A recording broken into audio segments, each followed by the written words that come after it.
नमस्कार, कशा आहात? मजेत ना? मजेतच राहा. वैशालीच किचनमध्ये तुमचं खूप खूप स्वागत. बाहेर मस्त पाऊस पडतोय आणि पावसाळा म्हटला की मक्याचे कणीस भरपूर ठिकाणी आपल्याला दिसतात. मग अशा वेळेला आपण मक्याचे कणीस भाजून खातो किंवा अजून कोणकोणते प्रकार बनवून खातो. पण इथे मी आज वेगळा प्रकार बनवलाय. चला तर मग बघूया कोणता प्रकार बनवलाय. तो क्रिस्पी कॉर्न बनवले. पण ते कसे बनवले ते बघूया. इथे 1 वाटी मी कॉर्न घेतलेले आहेत, म्हणजे मक्याचे दाणे काढून घेतले. पाणी बॉईल करून घेतलं. उकळ आल्यानंतर त्याच्यामध्ये जे आपण दाणे काढले ते टाकायचे. 5 मिनिटं बॉईल करून घ्यायचे. जसे वरती दाणे आले की बाजूला काढून घ्यायचे. आता एका ताटामध्ये मी पसरवून घेतलं 2 ते 3 मिनिटं आणि नंतर आपण एका बाउलमध्ये काढून घेऊया. इथे आपण बाउलमध्ये दाणे काढून घेतलेत. ह्याच्यामध्ये अर्धा चमचा अद्रक लसूण पेस्ट आणि अर्धा चमचा काली मिरी पावडर आणि थोडंसं मीठ, हे सर्व मिक्स करून घ्यायचं. मिक्स करून झाल्यानंतर वरती आपल्याला इथे असा चमच्याच्या साहाय्याने इथे मी 2 चमचे मैदा आणि 2 चमचे कॉर्नफ्लॉवर टाकलेलं आहे आणि याप्रमाणे असं पसरवून घ्यायचं. आता हे पसरवल्यानंतर अलगद चमच्याने हलवून घ्यायचं. तर चमच्याने नसेल तर हाताने हलवून घ्या किंवा हाताला आपलं पीठ लागतं. तर अशा वेळेला मी ही पद्धत वापरली. भांडं आपलं खालीवर केलं की आपल्या कॉर्नला जे दाणे आहेत त्याला छान पीठ लागतं. आता पीठ लागायला पाहिजे म्हणून 2 ते 3 मिनिटांनी परत पाण्याचा शिंतोडा मारायचा आणि परत आपण कॉर्नफ्लॉवर घालायचं.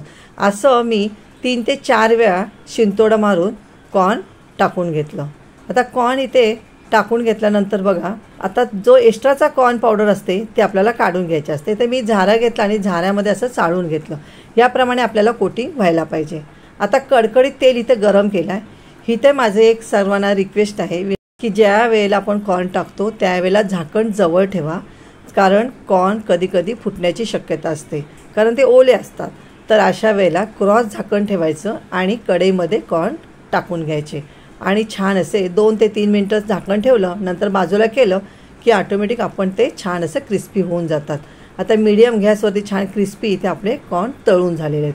अशाच प्रकारे आपण दुसरे पण जे राहिलेले कॉर्न आहेत ते तळून घेणार आहोत. इथे तुम्ही बघू शकता किती छान कोटिंग बसलेले आहे.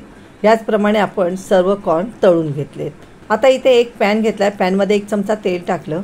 1 चमचा लसूण बारीक केलेली कट केलेली, 1 चमचा अद्रक बारीक कट केलेला, 1 चमचा कांदा, 1 चमचा सिमला मिरची. मी इथे कलरफुल सिमला मिरची घेतले. तुमच्याकडे जर हिरवी असेल ती टाकली तरी चालेल, कारण माझ्या घरी शिल्लक होती म्हणून टाकली ती. ह्याच्यामध्ये मिरची 1 आणि थोडीशी काली मिरी पावडर. छान थोडंसं 2 मिनिटं परतून घ्यायचं आणि जे आपण क्रिस्पी कॉर्न बनवलेत ते त्याच्यामध्ये टाकून घ्यायचे. बघा इथे इतके छान क्रिस्पी झालेले आहेत.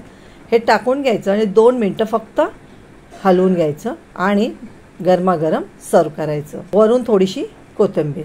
आता इथे आपले क्रिस्पी कॉर्न मस्तपैकी झटपट तळून झालेले आहेत आणि खायला खूपच सुंदर लागतात.